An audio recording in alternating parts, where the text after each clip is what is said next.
Le conte de la grande fleur. Il y a longtemps, il y avait une mère et sa fille qui menaient une vie très pauvre et devaient chaque jour travailler comme journalières pour gagner leur vie.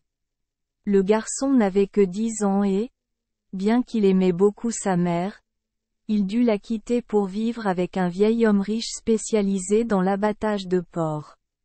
Chaque jour, le boucher m'obligeait à aller dans la forêt pour ramasser du bois de chauffage, faire bouillir de l'eau pour tuer les cochons et me raser les cheveux. Les premiers jours où j'allais en forêt, je devais suivre les charbonniers pour ne pas me perdre, puis j'y allais seul.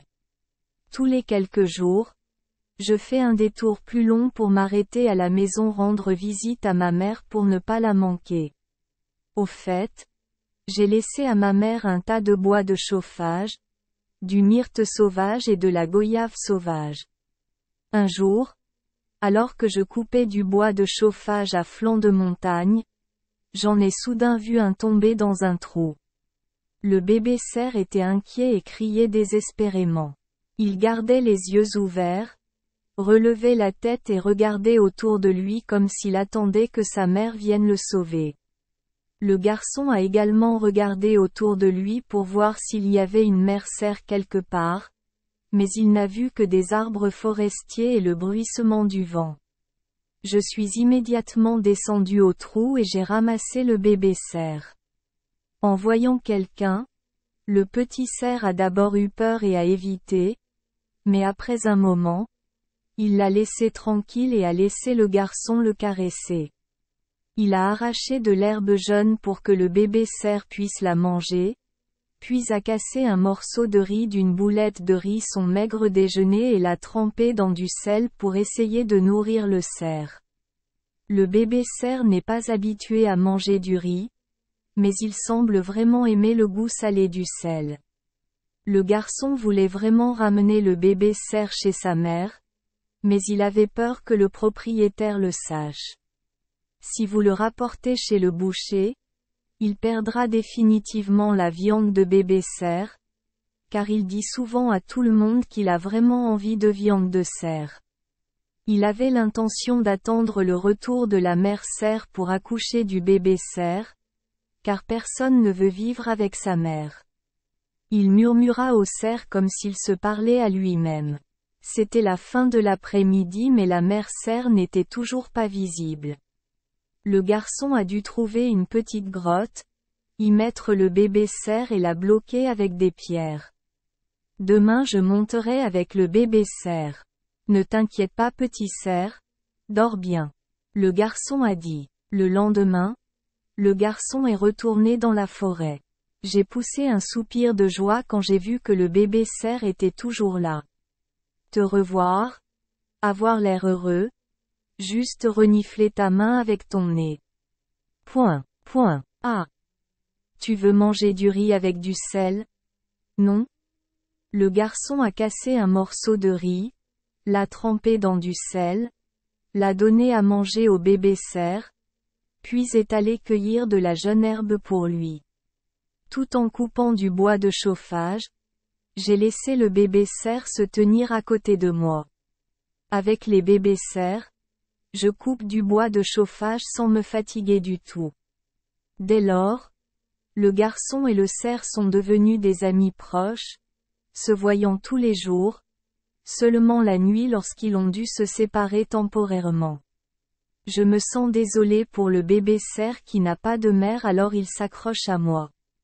Plusieurs nuits, je rêve de rencontrer le bébé cerf et de jouer avec lui. Une nuit, le vieux boucher s'est réveillé et est allé dans la cour voir si l'aube était proche pour pouvoir tuer le cochon. Soudain, il entendit le bruit du garçon allongé dans la cuisine qui parlait très clairement comme s'il était éveillé. Cerf, cerf, mange vite. Les cerfs grandissent. De belles cornes. À ce moment-là, il n'y prêtait pas beaucoup d'attention, mais après qu'il avait entendu dire par les serviteurs que le garçon parlait souvent ainsi. Le vieux boucher fronça les sourcils et pensa, « Qui sait, peut-être que le garçon a vraiment rencontré un cerf. » Alors il ordonna à sa famille de le suivre secrètement dans la forêt. Il a vu les bébés cerfs se rencontrer et être ensemble toute la journée. Alors il est immédiatement retourné le dire au vieil homme. Le vieil homme dit aussitôt. Oui. Demain j'irai voir. Vous me suivez tous pour attraper le cerf et le ramener. Le lendemain, le garçon est retourné dans la forêt et avait hâte de voir le bébé cerf. En peu de temps, le bébé cerf est devenu sensiblement plus grand et devient de plus en plus sage. Il semblait que quoi que le garçon dise et pense, le bébé cerf le comprenait et le suivait docilement. Mais ce jour-là, alors que je venais de récupérer le bébé cerf dans la grotte et que je ne l'avais pas encore nourri, le boucher et 2 domestiques se précipitèrent à l'endroit où se tenait le cerf. Le garçon cria fort. Cours, cerf. Courez. Voyant que le cerf hésitait encore, le garçon lui donna une forte tape sur le cou et cria. Courez vite. Le cerf comprit et s'élança dans la forêt. Le vieux boucher et 2 domestiques le poursuivirent mais ne purent le suivre. Le bébé cerf s'était enfui et les avait laissés sans savoir où chercher. Le vieux boucher était très en colère et s'est retourné pour battre le garçon. En colère, il a pris une pierre et l'a frappé dans le dos. Malheureusement, la pierre l'a touché à la tête, le faisant tomber et rester immobile. Le vieux boucher m'a laissé dans la forêt et est rentré chez lui avec 2 domestiques. Le bébé cerf a couru très loin, jusqu'au sommet de la colline et a regardé en bas. Voyant que le cruel boucher et ses 2 serviteurs étaient bel et bien revenus, le bébé cerf courut avec son ami proche. Le bébé cerf respirait une haleine chaude sur le dos et la poitrine du garçon. Un peu plus tard, le garçon s'est réveillé. En voyant le bébé cerf, il était si heureux qu'il serra le cou du cerf et pleura. Sans le cerf, je serais mort. Alors les gens et les cerfs se sont rassemblés pour aller dans une autre forêt, évitant le boucher qui pourrait prendre des gens et des chiens. Demain. Recherche. Il faut s'éloigner rapidement de cet endroit. En pensant ainsi, même s'il faisait sombre et qu'il y avait de la douleur sur tout son corps, le garçon et le cerf comptaient toujours l'un sur l'autre et marchaient rapidement. La blessure à la tête lui faisait mal, mais voulant sauver le cerf et se sauver lui-même, le garçon essaya de marcher. Lorsqu'il était trop fatigué, il s'asseyait sur l'herbe pour se reposer. À ce moment-là, le bébé cerf se recroquevilla à côté de lui comme pour le réconforter et respirait une haleine chaude sur son dos et sa poitrine. Le lendemain, le vieux boucher a effectivement amené des gens et des chiens. Mais après avoir cherché indéfiniment, il ne parvenait toujours pas à trouver le cerf et le garçon nulle part. Il dut donc revenir frustré. Le garçon est resté avec le cerf pendant plusieurs jours dans la forêt profonde et a trouvé des feuilles pour soigner sa blessure. Les humains et les cerfs tentent de trouver des fruits des bois et des herbes sauvages pour se nourrir temporairement. Mais après quelques jours, sa mère lui manquait tellement. Le garçon dit au bébé cerf, « Cerf, ma mère me manque tellement. Je veux rentrer chez moi pour une visite et revenir ensuite immédiatement avec le cerf. » Le bébé cerf semblait comprendre ce que voulait dire le garçon. Il ouvrit grand les yeux et regarda son petit propriétaire les larmes aux yeux comme s'il pleurait, puis hocha la tête plusieurs fois. Le bébé cerf a emmené son petit propriétaire à la lisière de la forêt, puis s'est tenu sur un gros rocher et a regardé jusqu'à ce que la petite silhouette du garçon disparaisse. Le garçon est retourné voir sa mère et a découvert qu'il y a quelques jours, le vieux boucher avait envoyé quelqu'un pour lui demander s'il s'était échappé ou non. Sa mère ne savait pas qu'il avait été battu presque à mort par le vieil homme. Le garçon est revenu cette fois-ci à l'occasion où son oncle, qui louait un bateau, est également venu lui rendre visite. En entendant l'histoire, l'oncle dit immédiatement: « Si c'est le cas, tu devrais me suivre. Je t'aiderai à étudier et à devenir une bonne personne. » Mais le garçon dit avec inquiétude: « Mais qu'en est-il du bébé cerf? Si le bébé cerf est dans la forêt, de quoi dois-tu t'inquiéter?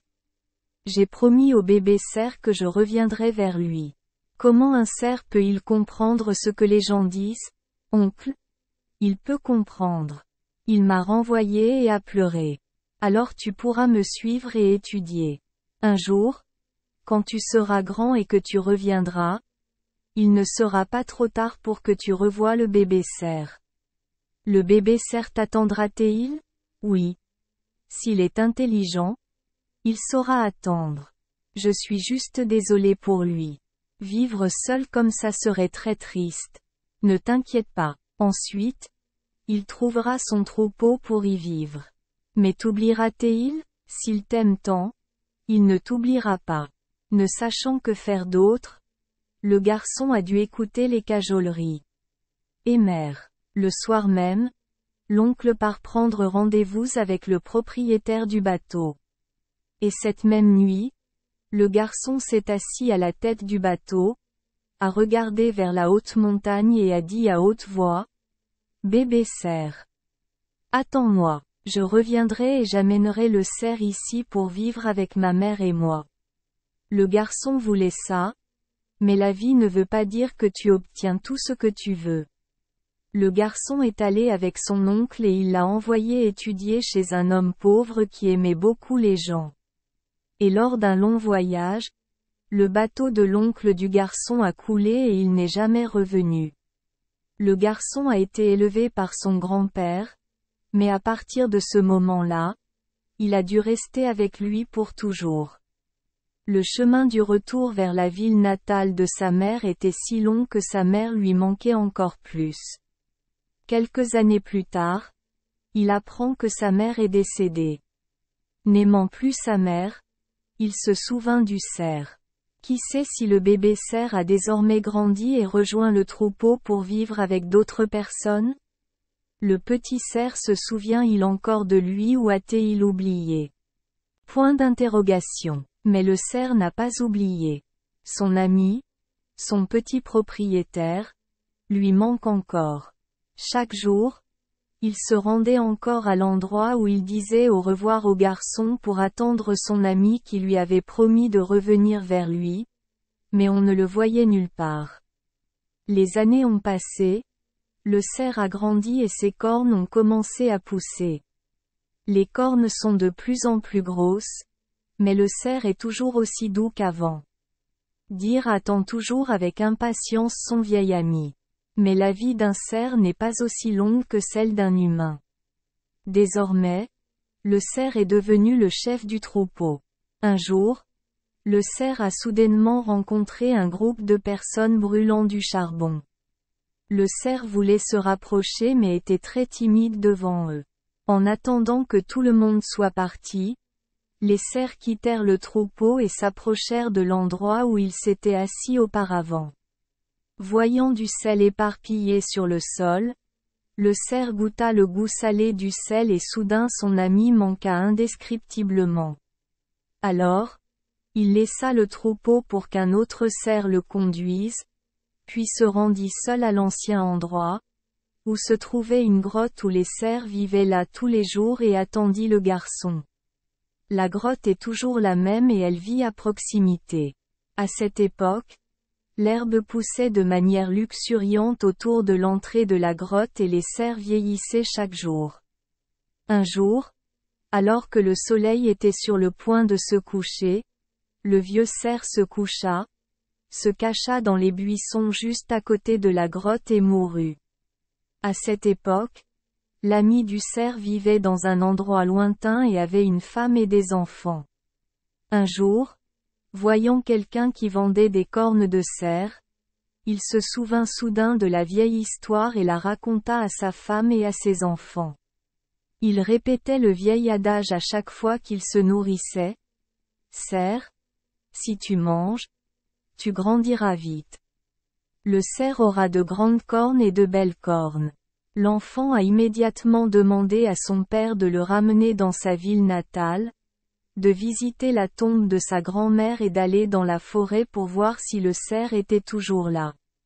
Aimant ses enfants, sa mère et le cerf lui manquant, il s'est immédiatement arrangé pour ramener sa femme et ses enfants dans sa ville natale. De retour au vieux village, lorsqu'on lui a demandé, il a appris que le cruel boucher avait un jour emmené son chien dans la forêt pour chasser et qu'il avait été mordu à mort par un serpent venimeux. Après avoir visité la tombe de sa mère, il a immédiatement emmené son enfant dans la forêt. Parfois, le vent de la forêt soufflait doucement, apportant un parfum à la fois proche et lointain, l'accueillant et le guidant. Suivant l'odeur, le père et le fils se rendirent directement à la grotte où il avait autrefois caché le bébé cerf. Le père et le fils furent soudainement stupéfaits et restèrent silencieux devant la scène devant leurs yeux. À côté de l'entrée de la grotte pousse un arbre étrange et plein de fleurs. Son parfum est si riche. En regardant de près, les branches ressemblent beaucoup à des cornes de cerf. À cette époque, quelques personnes brûlant du charbon passaient par là. On racontait qu'autrefois, à l'endroit où fleurissait l'arbre fleuri, un vieux cerf venait de nulle part, venait y vivre, puis s'y couchait mort. Puis, près de l'entrée de la grotte, cet arbre a soudainement poussé, avec de grandes feuilles, comme des oreilles de cerf et des branches comme des cornes de cerf. Lorsque le père en a entendu parler, il a immédiatement deviné qu'il s'agissait du vieux bébé cerf. Il s'est avéré qu'il se souvenait encore de son petit ami et qu'il l'attendait toujours. Rempli de regrets, il dit aussitôt, « Cerf, je veux repartir avec le cerf mais je ne peux pas. Quoi qu'il en soit, maintenant nous nous sommes revus. » Père et fils ont tous deux prié le cerf de les laisser ramener l'arbre étrange dans leur ville natale pour le planter, et de toujours se souvenir du cerf. Aujourd'hui, cet arbre fleuri aux branches ressemblant à des cornes de cerf est appelé l'arbre à fleurs d'ail. Certaines personnes disent que le mot d'ail vient du mot attends. Attends.